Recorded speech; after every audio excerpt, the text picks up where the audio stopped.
গেছে। এর সাথে এই গ্রেভিটা মেখে খেতে অসাধারণ লাগছে।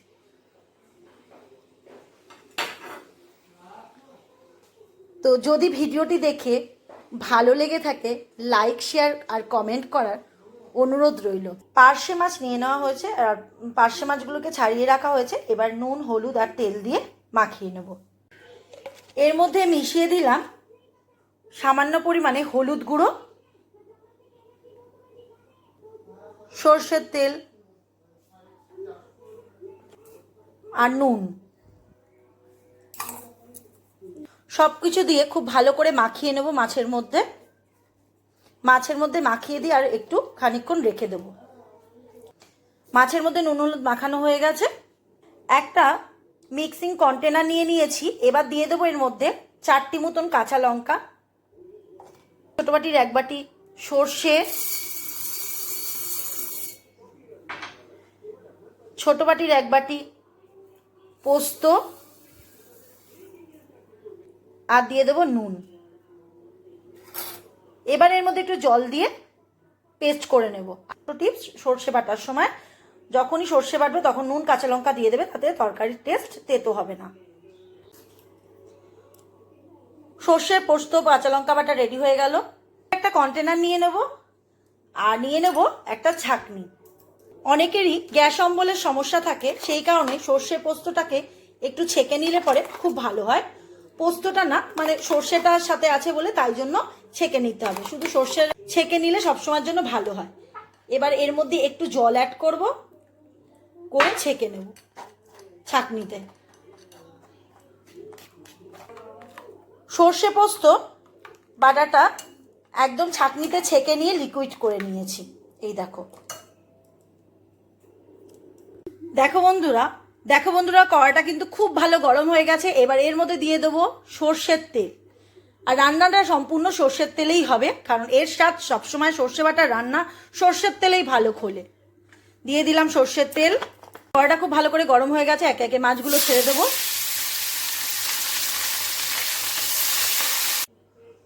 সুন্দর করে মাছগুলোকে ভেজে নিয়েছি। মাছ ভাজার তেলের মধ্যে আমি দিয়ে দেবো কালো জিরে।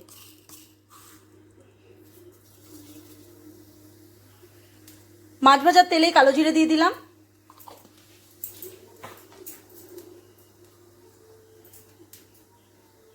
দিয়ে দেবো 4টি কাঁচা লঙ্কা দিলাম। খুব ভালো করে ভেজে নেব।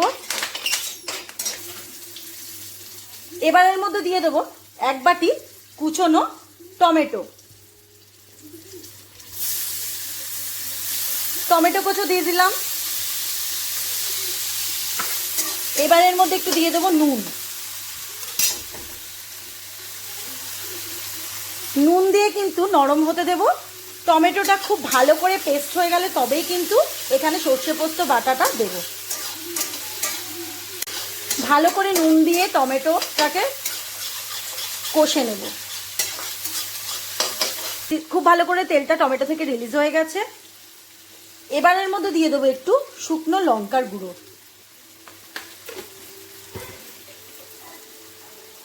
আর দিয়ে দেবো একটু হলুদ গুঁড়ো। ফ্লেমটা লোতে রাখবো।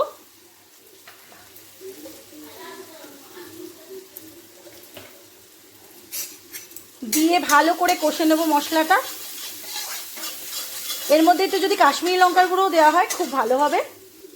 ঠিক এই স্টেজে দিয়ে দেবো সর্ষে, পোস্ত আর কাঁচা লঙ্কা দিয়ে বাটা। এবার ভালো করে ফুটতে দেব।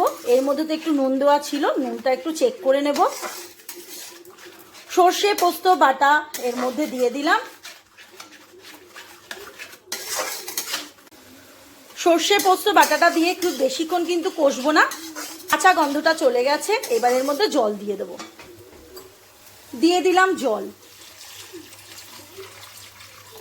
দিয়ে ভালো করে ফুটতে দেবো। তারপর মাছগুলো ছেড়ে দেবো। খুব ভালো করে ফুটে গেছে। এবার মাছগুলো দিয়ে দেবো।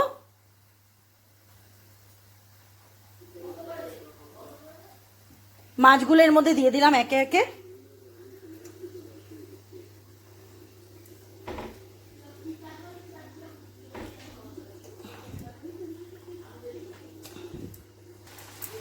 দেখো বন্ধুরা, খুব ভালো করে ফুটে গেছে পার্শে মাছগুলো গ্রেভির সাথে। এবার এর মধ্যে দিয়ে দেবো, এবার নামানোরও টাইম হয়ে গেছে, এবার এর মধ্যে দিয়ে দিলাম একটু কাঁচা সর্ষের তেল। যদি তোমরা পারো এর সাথে একটু ধনেপাতা কুচিও অ্যাড করে দিতে পারো। ঠিক এই স্টেজে এবারে স্বাদটা ঠিকঠাক হয়েছে কিনা দেখব, দেখে অন্য পাত্রে নামিয়ে দেব।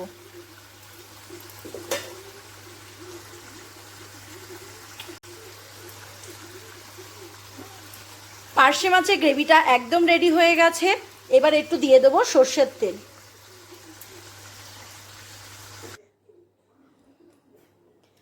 রেডি হয়ে গেল একদম ভিন্ন স্বাদের সর্ষে পোস্ত বাটা দিয়ে পার্শে মাছের ঝাল। তো যদি ভিডিওটি ভালো লেগে থাকে লাইক, শেয়ার, কমেন্ট ও সাবস্ক্রাইব করার অনুরোধ রইল। আজকের মতন ভিডিও এখানেই শেষ করছি। তো তোমরা বাড়িতে অনায়াসেই কিন্তু এইরকম স্বাদের সর্ষে পোস্ত বাটা দিয়ে পার্শে মাছের ঝাল বানিয়ে ফেলতে পারো। আর পরিবারে প্রিয়জনের সাথে এই রকম গরম গরম পার্শে মাছের ঝাল ভাতের সাথে সার্ভ করুন। এই পার্শে মাছের ঝাল ভাতের সাথে এই গ্রেভিটা মেখে খেতে অসাধারণ লাগছে।